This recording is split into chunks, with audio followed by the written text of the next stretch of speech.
gyro carry, and then you see the Abaddon come out last pick, and all of a sudden it's like, oh, this is the exact same thing as the Tidehunter, except with the gyro mid, basically. So they're in their element. It's the same thing. In this game, we're going to see if the Darkseer ban actually works out, if Centaur is a good replacement, and if the IO is more important than the Darkseer in this strategy. It's certainly, no, there's no doubt, right, that the Centaur is going to be a worse version of the Darkseer, right? It's just a question of how much worse it is. Right, exactly. Because IO is irreplaceable, right? There's no hero you can put in that does what IO does.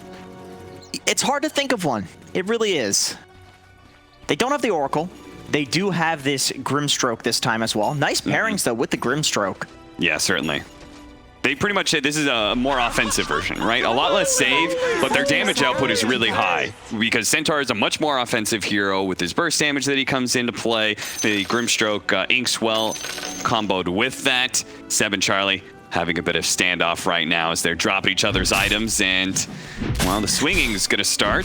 Charlie hoping that he's going to work Seb back into what is a setup from Misha and Era as they pop out.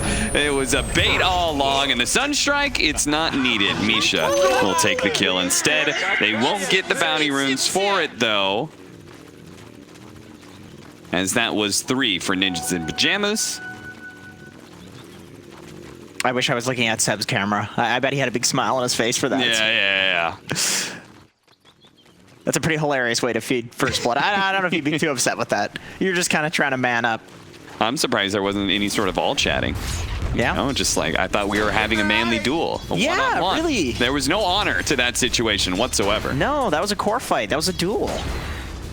So as the panel was talking about pretty early on, Topson is going to be playing in that mid lane matchup against Supreme Exort Invoker for him. I do think this is such a cool concept to run this IO as a carry and then have a support in the lane that you can pair up with, and then have a mid that you can pair up with in the mid game. Like it just seems like OG believes that this is the thing. Like this is just a broken thing, and if you can do it, I think they've had Wisp in all of their last like 7 or 8 games. Yeah, and that's the thing I'm kind of pointing to, is that like they have so many, they're so fluent with IO at this point in time that they have a wealth of strategies to run with it, but they are IO strategies. Yeah, and we were talking about that up in the green room. Maybe, you know, banning the Darkseer, I think that definitely was what made that last game look so hilariously good for them. Yeah. But with that being said, it's OG, and so they clearly are going to have more IO strats than they have Darkseer strats, I would say. But is it better? That's the question. Yeah. And besides OG's shift in strategy, how do you feel like Ninjas in Pajamas adjusted? Because obviously they had to guard. They left a lot of things left out in the pool, right? They banned the Darkseer, but they still had to guard against this strategy. What do you think they switched up from game 1 to game 2? I like what you mentioned in the draft. Basically that they have this really solid team fight that's very difficult to run into. You can't just 5-man like maniacs into a Pangolier ult, into Invoker Cataclysm, into Phoenix Egg and Witch Doctor Stun. I mean, they have a lot of disruption basically for the 5-man. And so I guess we'll see if it pans out for them, because OG, they also have a lot of disruption, a lot of 5-man. Yeah, I'm always a fan of the Pango into a lot of these IO matchups, and I'm sure Saberlight is too. After all, after yesterday's loss, he tweeted that, you know, it's just not the same playing off-lane heroes that aren't Pango. And so he's got his favorite back into play here, and we'll see if he can actually perform a bit better than the last few games, because I'll be honest, it's been disappointing performances from him so far, for me anyway. He's had some rough times. I think there's a lot of pressure on him too, like Lizard was saying, to be the guy that's like running around and doing things on the map. So that can always make it kind of hit or miss. Yep. You can feed a lot if you're that guy that has to do the things. Life of an offlaner. Sure, for sure, no doubt. But this is, you know what I always respond to that though, is that those sort of excuses, they work for people like you and me, the shitters, right? Yep. Oh, absolutely. But when it comes to people who are aspiring to, you know, win a TI, you got to be able to step up that performance every single time. True. You know, you got to be able to keep those bad games to an absolute minimum. Yeah, very little room for error when you're playing against two-time TI winners. I mean, it doesn't get much harder than that. Certainly not. They didn't beat OpenAI, though. That's true. Neither did I. Zaxa. It's a little bit of angst while stunned, but he's got to be careful of this combo of stuns from the Sven Witch Doctor. He grabbed this Witch Doctor with an intention to be able to counter the big, bad, tanky offlane Centaur, but it didn't seem to be working that well. It's actually Charlie who's more threatened and ends up dying in this top lane. Fogged mentioned it on the panel. Just this raw damage that comes out from the new Hoof Stomp, as well as Double Edge.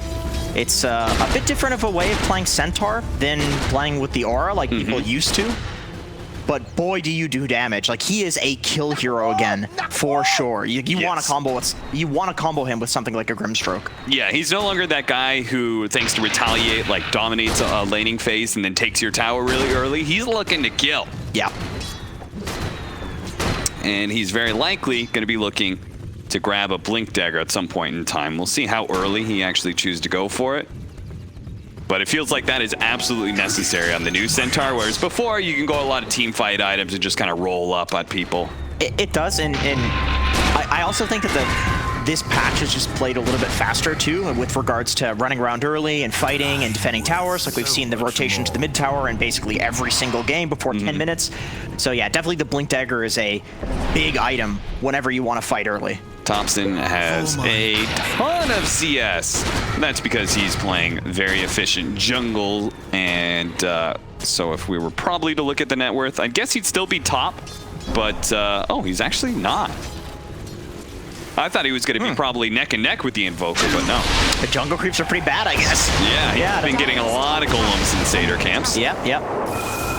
No-Tail does manage to get these stacks of silence, but Saberlight, he's not backing down from the fight, and if he keeps getting lucky on those Lucky Shot procs, he might be able to just keep going. Seb gonna be hit by the Sunstrike? Was that the Sunstrike? Either way, the Maledict looks like it may take him out from that last hit. Oh, Raindrop came in for the second tick, but that last one brought it down to 20 health. So close.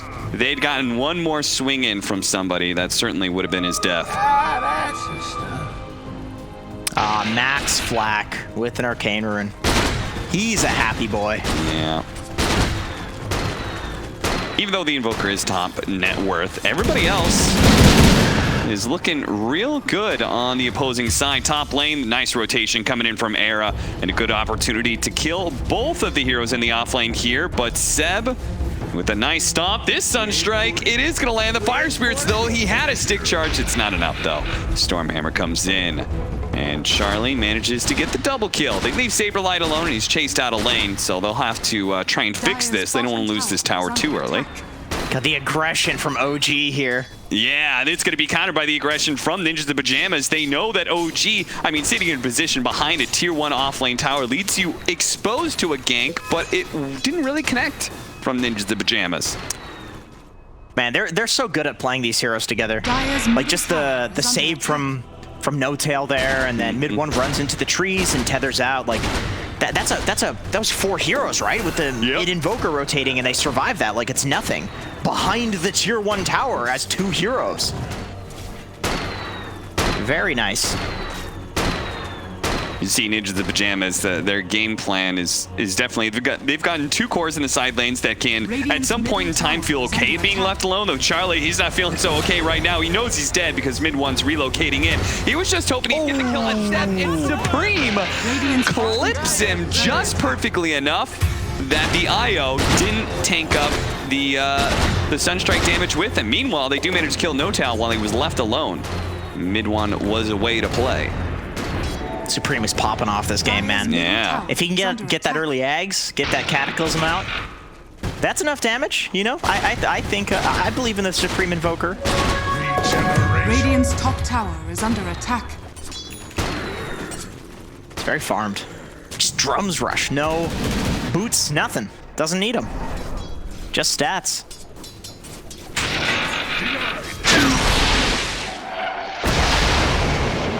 dropping off a farming ultimate, as he knows there is a gank lying in wait thanks to his high ground ward there on the right-hand side. God Strength being popped here just to kill Soxa real quickly. Radiant's bottom tower Won't be is able to under do attack. much past that, though. Really difficult to sit in this lane with almost any hero, really. You know, Witch Doctor Sven, it's like just between their nukes alone, they have enough damage to kill most heroes. Like, look at this. Seb has to back away. He's got no tail, though, to help him out. And sure enough, it looks like he's going to be rushing the Blink Dagger first. No early hood pickup, or maybe full-out pipe that Phonic shields. Ooh. A little close there, the Sunstrike.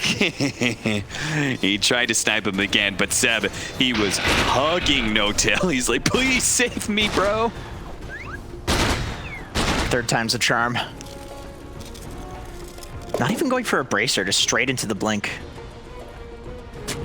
Thinks it's that important to get it early. Yeah.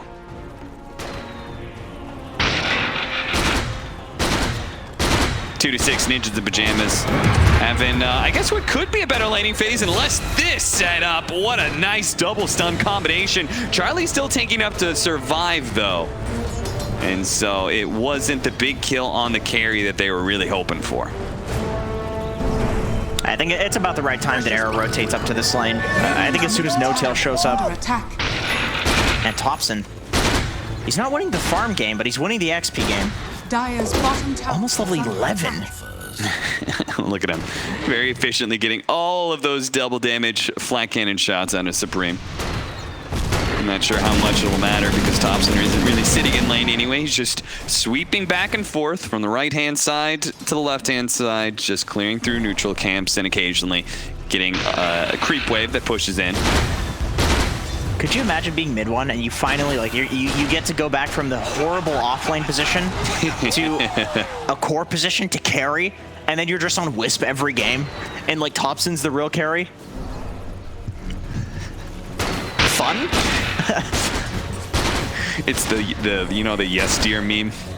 You know, I don't know that one. all right, well, I'm not gonna go into that one. It's like a husband and wife thing. Saberlight sitting up here on the high ground. Oh, missing his swashbuckle. He had his ultimate ready to go too, Are but fortified. I guess he really thought he was maybe gonna be diving a bit. Soxa, well, he's immediately gone on by Charlie, but multiple TPs coming in from OG. Fortunately, the Soulbind doesn't really latch to anybody else, and Charlie's just going to go straight up for a TP out. It's going to be a close call, but the magic damage is too much for him to handle. Meanwhile, Seb, he gets taken out on the other side of things. Saberlight, though, is going to roll out of his Rolling Thunder soon. They got more heroes closing in. The Invoker is rotated from that mid lane to try and sandwich onto Topson here, who's still looking to be able to chase down Misha.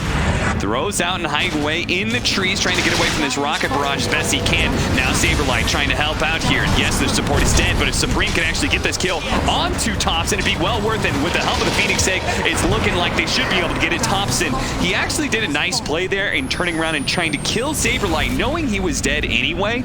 Unfortunately, his damage just came a bit shy. No Tail, removing one of those fire spirits, will stay alive. He'll be okay here.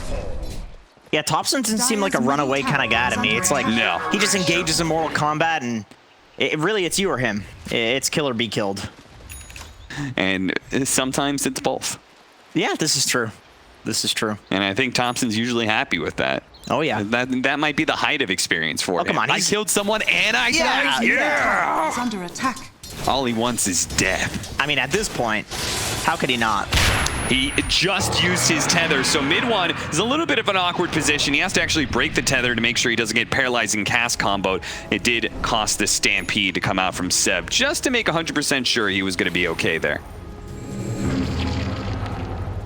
God, he's got so much effective HP at 12 minutes. Yeah. And you know what's really annoying about both their cores too is that they're so fast in this game. Like, you just, if you don't have Stampede still, Io and Gyrocopter, they're some pretty fast cores. Yeah.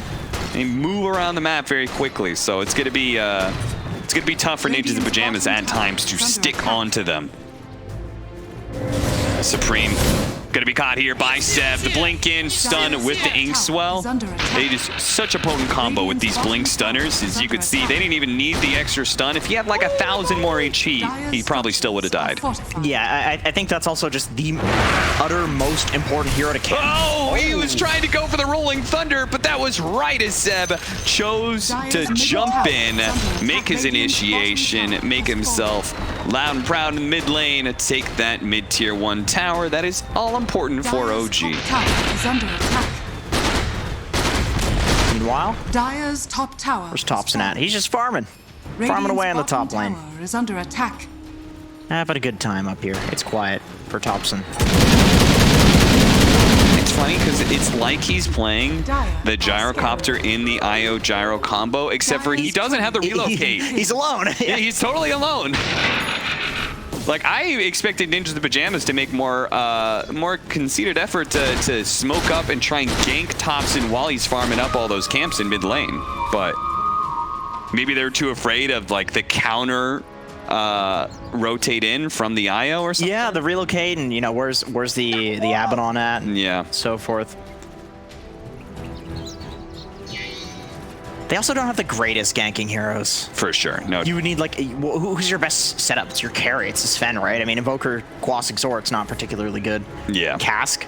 That sounds rough. If you can get Cask and then maybe the follow-up of Rolling Thunder, then it'd be okay. But you're right. It has to be a core. Yeah. It has to rotate out, and well, it's a little difficult to do that while going unnoticed, especially in this day and age of Dota 2. Yeah, people are pretty fast. I think you're okay if you're NIP with going late. Like, it's hard to tell because you have this super strange draft from OG. Maybe it's a little less strange because they've been running it for the past 2 days, but you know, this is not something people are super practiced against. But I still feel like if you're NIP, you kind of feel like you have the late game if it goes there. You have Invoker and you have a Sven. These are some hyper carry late game heroes. So you're not against playing on your own side of the map and farming as long as it's not going horribly, which that's going okay. Yeah, 4,000 net worth lead for OG is a pretty significant amount for 16 minutes in, but it could be worse. Yeah, for sure. Aether Lens complete for Saksa. A missed gank there in the bottom lane, and Saberlight quickly got out of there. Heads to the mid lane, trying to complete his Vlads. We've got Echo Saber into BKB for the Sven. You think he goes an Aghanim Scepter in this game to try and keep up with these really mobile heroes? I think you have to. I think you have to. I don't see how you're going to ever kill somebody with an Abaddon behind if you don't have an Aghanim Scepter to engage and re-engage and re-engage. Did you mention that? This is the first time I'm seeing it. He's building into a Hanamitis on that Centaur. You know, I can get behind that. I can get behind that. I mean, once you have the Blink Dagger, if you feel like you already have enough sustain, what do you really need on center? You don't buy a BKB, you know? You don't buy a Force Staff. Like, really, all you need is the Blink. That silence on a Saberlight, it may spell his doom here as Seb comes in. That potent amount of damage, man, it is destroying Saberlight. And once again, I hate to say it, but he's having a rough one right now. Yeah. Last few times he's trying to get off the Rolling Thunder, he's just been a bit too slow. OG, they've been playing nice and fast as they move around the map, go from one kill to another as they're going to be able to catch Misha here. Supreme is somewhere in the location. No, he's not. He TP'd out to the other side of the map. He's like, nope, nope, nope. We are playing a game of hide and seek at this point in time, where they're going to try and hide their cores around the map to get farm, and I guess it's going to be some supports dying around the map. So there are two heroes without boots in this game. One of them doesn't have boots because they can't afford it, Yeah. and the other one doesn't have boots because they don't need it. Let's see, did I get that right? The beauty of IO. Two heroes. Yeah, poor Witch Doctor. Poor Witch Doctor. Like, literally poor. Like, he's very poor. Very, very literally As poor. literal as it gets. Does he have a win lace at least? He does. He does. I love that so much. Because it means he's got the shoelaces, but not the shoes. That's sad. That's kind of sick. That's kind of. That's yeah. Oh. It's a little perverse if you were to laugh at him like that. But I think there's a bit of a sick perversion there, for sure. To quote CCNC. Well, he wouldn't be talking about from this Pango anyway. No. Let's not get into NA Dota lore here. Misha in some trouble here as he's stuck inside this neutral camp, but really he positioned himself quite nicely. Mid one will eventually get the kill, but he's in a nasty, sticky, unwinnable situation. He's surrounded by 4 heroes. Ninjas in pajamas, they finally get some real blood out there, and they're going to push forward for a little bit more. They've got the God Strength still up. Let's see if they can take a tier 1 mid tower, or if OG with a glyph and a couple of heroes can still defend it. Seb. Yeah, he's feeling good, ready to go. He's got 1,800 HP, so yeah, maybe you're right. Maybe he does have enough sustain. The hero's good with levels. You know, you want to get that high level in the ultimate. Yeah. Late game talent's pretty nice. Get that extra double edge damage. That's pretty good. Seb's actually been doing this in his pubs. He's been going Midas on a lot of offlaners. Like on Brew, he'll go double Bracer into Midas every single game. Yeah. Night Stalker as well. So I don't see it as being that different from a Centaur. Like he just seems to think that this item is really good, on especially on heroes, of course, that just need the levels. Yeah. Don't really need items. Okay, so they saw a bunch of heroes rotate up the top. They think maybe they could fight here, and then they kind of see Topson in his full form, realize, wait a minute, that man's got a BKB, retreats, but it's too late. Topson, he's already closed that gap, and now Seb's here as well with the rest of the team. The Soulbind's gonna go out, catching even more heroes, and now Ninjas in Pajamas, they're gonna have to fight around the Supernova, but the Supernova, it'll be dealt with so quickly with that hand on Midas Centaur. Tornado comes through, clipping a couple of heroes, man, and that Death Ward with the Maledict that was already up on Topson, doing quite a large amount of work there, but all it does is force them back. It doesn't actually get any important kills. They kill Saksa, but that's gonna be it. Meanwhile, they've lost 4, and maybe a 5th is Supreme. Still has the dust on him. Does he have anything he can invoke here to be able to get out? Stuck in a hole, but no way to survive. That's a team wipe there. 1 for 5 exchange to the favor of OG. I gotta say, having an Abandon on your team and an IO. An Abandon? It was the guy in the horse. Middle tower is under attack. I'm not gonna let you get away with it. Having both of these heroes on your team, it's great when you have Topson on your team, right? This guy's just gonna run in no matter what. Whether he's dead or alive, he doesn't care. And you can just keep him alive to have this insane amount of aggression. The guy's like rank 200, rank 300 in pubs right now. Not very good, right? But that's because he's just so aggressive no matter what. And people in pubs, they're not good enough to support him. They're not good enough to play with Topson. But No Tail, mid one, of course. These players know how he plays. I don't like you putting that opinion that you can be too good for your pub teammates. Well, how do you explain that? I don't like you putting that out into the ether. How do you explain this guy? He's 3-17 or 17-3 every single game. He's also playing a lot of crazy stuff, right? And I think that's one of the crazy, like, what I love about OG is that a lot of these drafts come together because it feels like they always are experimenting, whether it's Topson individually by himself or the team as a whole. Probably, I have no doubt that like scrimming against them is probably just like a bit of a mind screw in itself every single time, because there's probably some really terrible stuff they come up with that doesn't work that we'd never get to see. Yeah, definitely. I like what Lizard said on the panel. Like he'd be shell shocked after the first game. I totally agree. I don't know what to think about. Yeah, you said you were speechless.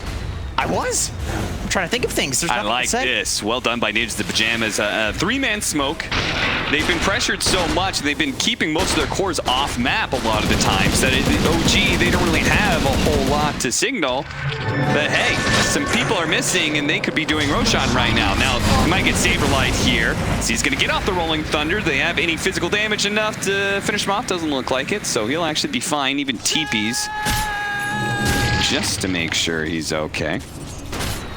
Nice little bit of space creation there for his team to take Roche. Like when he plays aggressive like that, it makes it very not obvious that there's a Roche happening. It's like, okay, well, there's got to be people behind him, right? Yeah, for sure. Very good stuff from Saberlight. It's really brought it back. That one play? No, he did some good stuff before that. Come on, I'm giving him credit.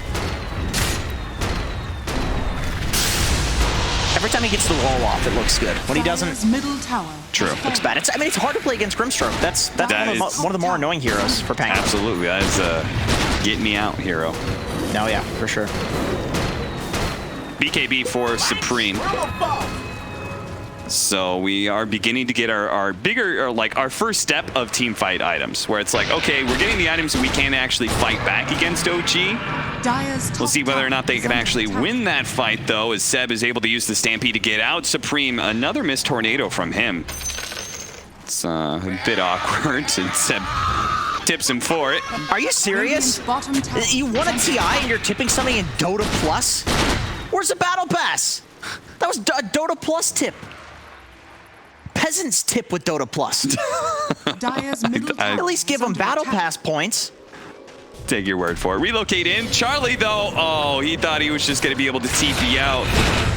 He doesn't have his BKB up yet, so he doesn't have a good option to be able to get away. See Era there doing some cutting of the creep wave a little bit, trying to pull him back, but OG are going to try and resume their stranglehold on Ninjas in Pajamas, despite the fact that it was Nip who just recently took Roshan. Radiant's top tower is under attack. That was one of those like Hail Mary play from behind Roshans where it doesn't really make it so that you can fight. It's just that OG can't take it. It gives you that little bit of a gold boost, and you know, it is on Supreme. It gives you a get out of jail free card for him. If he dies once or twice, I mean, he's the saving grace in this game. So that wouldn't be good. Topson just zooming around, not caring, not giving a damn, all by himself pretty much, because he knows thanks to the BKB, there's not really a whole lot they can do against him. He'll time his TP with the ending of the BKB nicely. And now he's got 30 movement speed, so he's going to be doing that same exact thing, but even faster. You're totally right about how he's playing like he has an IO behind him, but he doesn't. Yeah. Like, he's just split pushing on his own.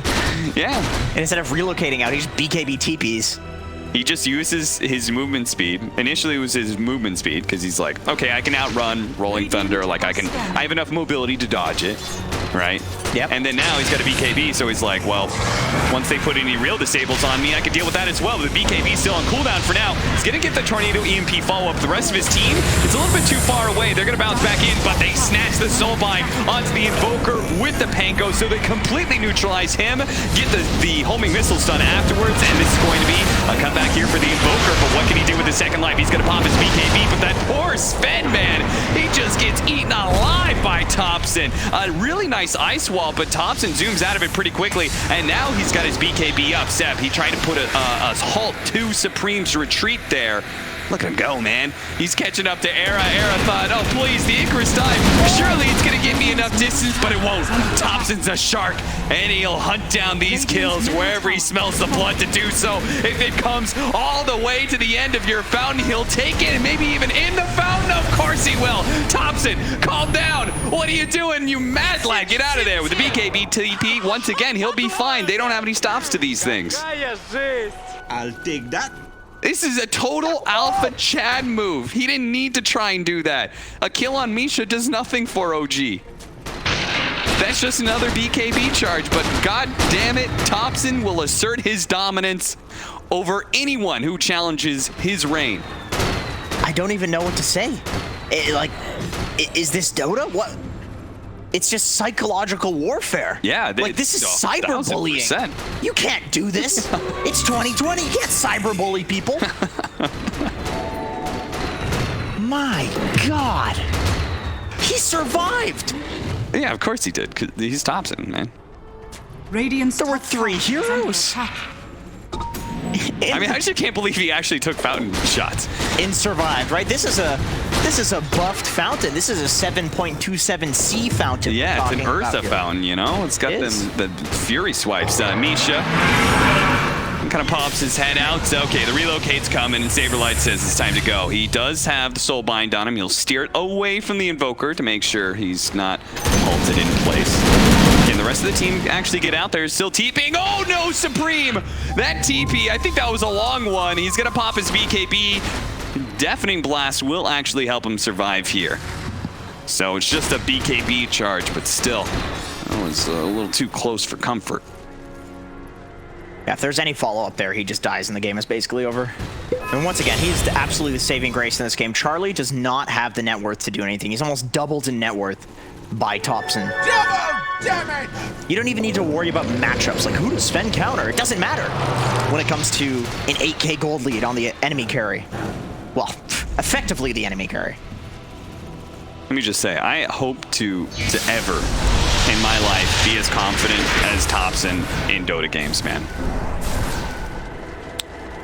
He was born with like a mutation.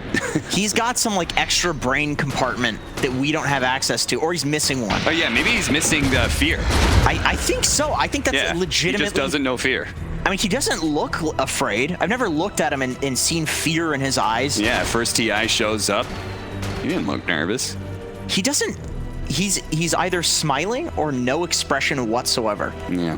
Just while owning people in their fountain. I don't know if I should be worried or impressed. I think we're describing him too much like a psychopath. No. We Listen, do see him laugh. I'm not trying to go down the psychopath route out here, okay? And I realize the phrasing matters. Are scanning. I threw in the little. He smiles. Yeah. I don't think psychopaths do that. Doesn't look fake when he smiles. He enjoys Dota. Yeah. As do all of OG, because they're always having a good time when they're playing Dota, man. I bet everybody was getting the cake out of Topson diving into the fountain like that. I can't wait for that replay of their faces. Oh, yeah. I want to see that. Dire's sure. top tower is under attack. So Radiant's difficult for bottom NIP tower right now. Is under attack. And the thing is, Sven's not a hero you can get a rapier on. Like, if you had a Terrorblade or a Medusa or, you know, one of these typical Dire's Agi top carries, tower has it's like, fallen. oh, you get a rapier. Yeah. Might be able to carry the game, but he's not particularly great with a rapier. Yeah. Just gets kited. You're going to get kited and lose it, but... You've got your own, like, damage steroid. The biggest problem is actually getting the damage onto people. True. And OG, well, they're just controlling the map. We got a 14,000 net worth lead, and it's growing all the time because Ninjas the Pajamas, they very rarely hold a whole lot of real estate. No Tail dropping some sprays on the ground while dodging tornadoes. Misha, he's going to be able to get the paralyzing cask. It's not going to land for very long, and missed initiation there from Seb. He's trying to blindly catch Charlie. Charlie, Pops has got strength. They're chasing after the Pango right now. Deafening Blast's going to push him away, but they still manage to finish off that team fighter. Look at the damage coming out from Topson, man. Charlie, it just looks like he's being ignored as now the Supernova is going to be dealt with by the Gyrocopter. Charlie, it finally falls as he couldn't even kill mid one. Supreme looking to finish him off with the tornado, the ice wall, but no, the heals come in from No Tail. That is an ultra kill for the Chad Sun, and they didn't kill anything. Look, they're all ending on mid one. This is just sad at this point in time. This is cyberbullying. This is Give him the rampage. Oh, those are some good teammates. Those are some great teammates. Well, shout out for Ninjas the Pajamas for giving him the rampage as well. Whew. That was I mean, that was a fun series, no doubt, but that was a bit of a stomp, man. That was a stomp. Yeah, OG just, they came